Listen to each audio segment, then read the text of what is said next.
Hello. The perfect digital heist doesn't happen in a vacuum. You could write the most sophisticated, ghost-like ninja code, but eventually, that data has to turn into money.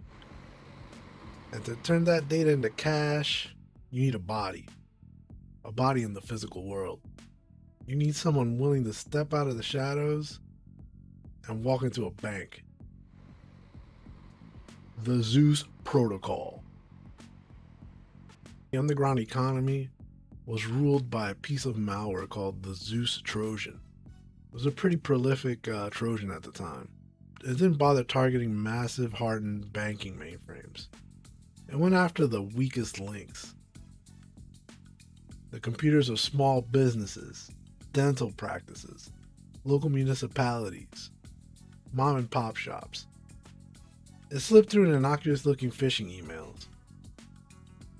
It buried itself deep in the operating system and went to sleep. It would only wake up when the user logged into their online banking account. Zeus would silently record their keystrokes, capture the passwords, and hijack active sessions. And within seconds, it would initiate unauthorized wire transfers. It would drain thousands of dollars at a time. Globally, the operation behind Zeus attempted to siphon a staggering $220 million, but only successfully making off with roughly around $70 million. But stealing the money is only phase one. You can't just wire millions of stolen dollars directly to a server in Eastern Europe. It would trip every financial alarm in the world. The masterminds needed a laundering network on the ground in the United States to catch the bleeding cash before the banks froze their accounts. Enter Kristina Svechinskaya. She wasn't a programmer typing code in a basement. She was a 21-year-old university student navigating the concrete of New York City, serving as a critical node in a massive cyber syndicate. Svechinskaya operated as a money mule, armed with a stack of forged passports. She and other recruits infiltrated institutions, like Bank of America and TD Bank. They opened fraudulent accounts specifically designed to catch the digital transfers initiated by the Zeus Trojan. Once the stolen money hit the account, the mules had a very tight window. They couldn't waste any time. They would withdraw the cash, take an 8 to 10% cut for themselves, and wire the rest overseas to the masterminds. Svechinskaya's specific New York-based cell successfully skimmed roughly around $3 million out of the US banking system. But in the criminal ecosystem, mules are completely disposable. They're the ones on camera, they're the ones leaving a physical trail, they're the ones taking all the risk. When the FBI finally brought the hammer down, they arrested nearly 40 money mules in a massive sweep. The media frenzy immediately focused on Svechinskaya, facing up to 40 years in federal prison.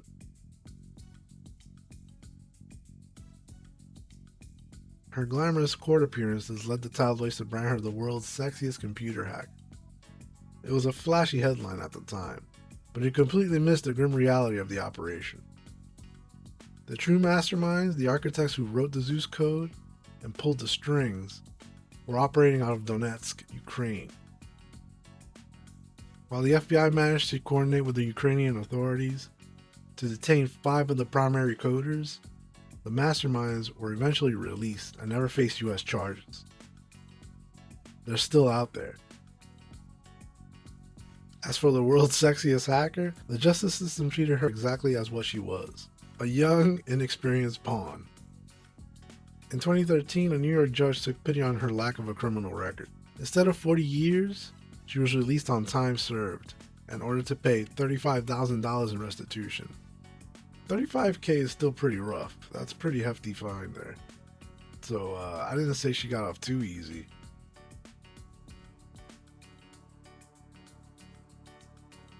The money mules took the fall, the media got their photos, and the architects of the Zeus Trojan quietly faded back into the dark web, leaving millions in missing cash behind them. What about Svechinskaya? Well, she's led a pretty private life. She's not too much on social media. I guess she shied away from the limelight after this horrible ordeal, and she's pretty much a law-abiding citizen now, I think still living in New York, and living a pretty low-key life from what it looks like. The ad-hoc spy. The Cold War had dead drops. A hollowed-out rock in a public park, a piece of chalk scraped against a brick wall like some kind of pirate treasure map. It was physical. It was messy. It required spies to risk exposing themselves in the analog world. By 2010, espionage had evolved. The dead drop went digital, and the chalk marks were just replaced by encrypted radio frequencies cutting through the noise of Manhattan.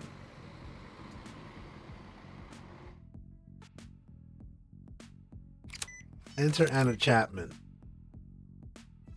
To the high society of New York, she was a glamorous 28-year-old real estate agent running a multi-million-dollar property portal.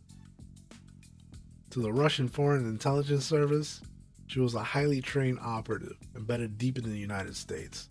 To understand Anna Chapman's operation, you have to understand who was paying for her coffee. Chapman wasn't a rogue actor. She was a fully vetted asset of the Russian Foreign Intelligence Service.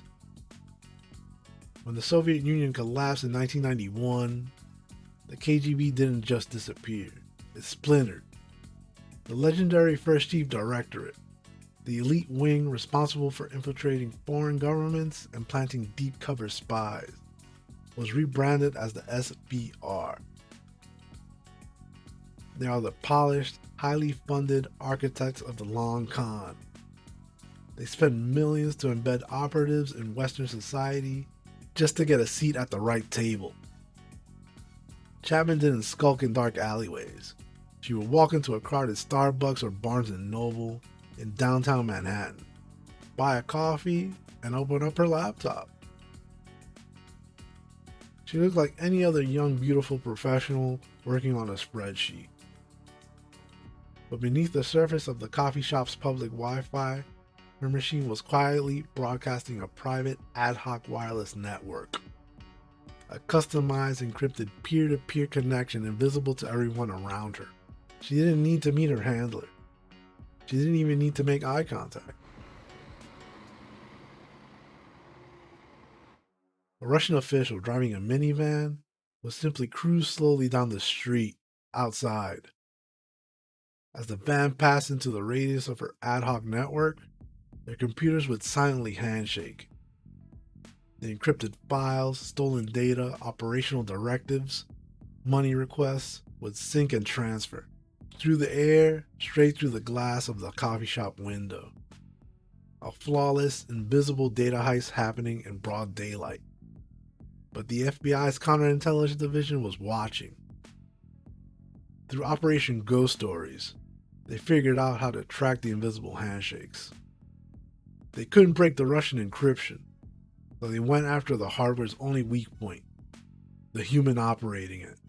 In June 2010, the FBI executed a classic social engineering sting. An undercover agent posing as a Russian contact named Roman met Chapman in a New York coffee shop. He spoke all the right codes. He even offered to fix a technical glitch she was having with her ad hoc communication software to build trust. Then he handed her a fake passport to deliver to another operative. Chapman's instincts were sharp. She smelled a rat, bought a burner phone, and tried to abort the mission. But the trap was already sprung. The invisible network was burned, not by a better algorithm, but by a lie told over a cup of coffee. So did Chapman rot in jail for the rest of her life? No. When she was burned, the Russian Foreign Intelligence Service offered to make a trade for her. In July 2010, the digital heist culminated in a climax straight out of a Cold War thriller. On the sun-baked tarmac of the Vienna International Airport, a US-chartered Boeing 767 parked nose-to-nose with a Russian government jet. The United States handed over Anna Chapman and 9 other exposed Russian sleeper agents. In exchange, Moscow handed over 4 Western-aligned prisoners. They weren't just low-level informants. They were high-value assets. The most prominent man to walk off the Russian jet was Sergei Skripal. Skripal was a former colonel in the GRU, Russia's ruthless military intelligence agency.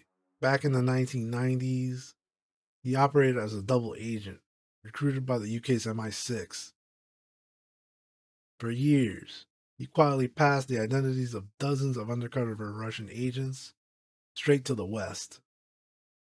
He was the ultimate inside man until he was caught in 2004 and sentenced to 13 years in a high-security Russian penal colony.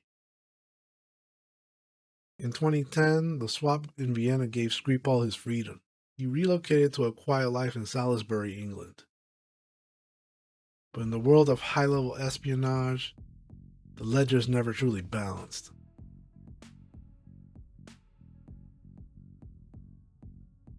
Eight years after the swap, Skripal and his daughter were found slumped in a park bench, poisoned with Novichok, a military-grade nerve agent developed by the Soviet Union.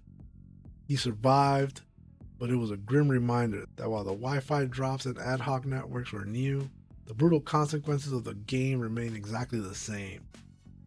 In 2025, Chapman was appointed to lead the newly established Museum of Russian Intelligence in Moscow. Located near Gorky Park, the museum aims to spotlight the achievements of the Russian spies. She also wrote a book and was a regular TV show host on a supernatural conspiracy TV show in Russia. The Blue Pill. There are hackers who steal your money, there are spies who steal your secrets, and then you have the architects. The architects who prove that the digital world you're standing on doesn't actually exist. Joanna Rutkowska is a legend in the cybersecurity ecosystem. A highly specialized researcher who specializes in the darkest, most complex layers of technology. In 2006, the cybersecurity industry gathered in Las Vegas for the Black Hat briefings. Conventional wisdom at the time was that if your operating system was locked down and your antivirus was running, you were safe. Rutkowska stepped onto the stage and shattered that illusion completely. She introduced a working prototype for a rootkit called the Blue Pill. In a computer, the operating system, like Windows, thinks it's the absolute god of the machine. It believes it has total control, unquestioned control over the memory, processor, and the hard drive. Rutkowska's code used advanced hardware virtualization to slip underneath the operating system while it was still actively running. Created a hypervisor, a master control layer, and seamlessly shifted the entire running operating system into a virtual machine. Basically, you became the puppet master. The operating system didn't crash. It didn't even stutter. It had no idea it had been moved. It was effectively put into the matrix. The OS still thought it was in control of the physical computer, but it was actually just a prisoner. A prisoner of the Blue Pill rootkit. Because the malware was operating underneath the OS looking up at it, no antivirus software in the world could detect it. You cannot see what's holding the ground you stand on. But Rutkowska didn't stop at theoretical software attacks. A few years later, she coined the term that perfectly encapsulates the cyberpunk paranoia of physical compromise: the evil Maid Attack. Imagine you travel to a foreign country. You're on vacation or you're on a work trip. You leave your heavily encrypted, password-protected laptop on the desk in your hotel room and go down to the lobby. Maybe you want to get some ice or get a drink or have a smoke. An operative posing as the hotel housekeeping, the evil maid, enters your room. They don't need to crack your complex encryption.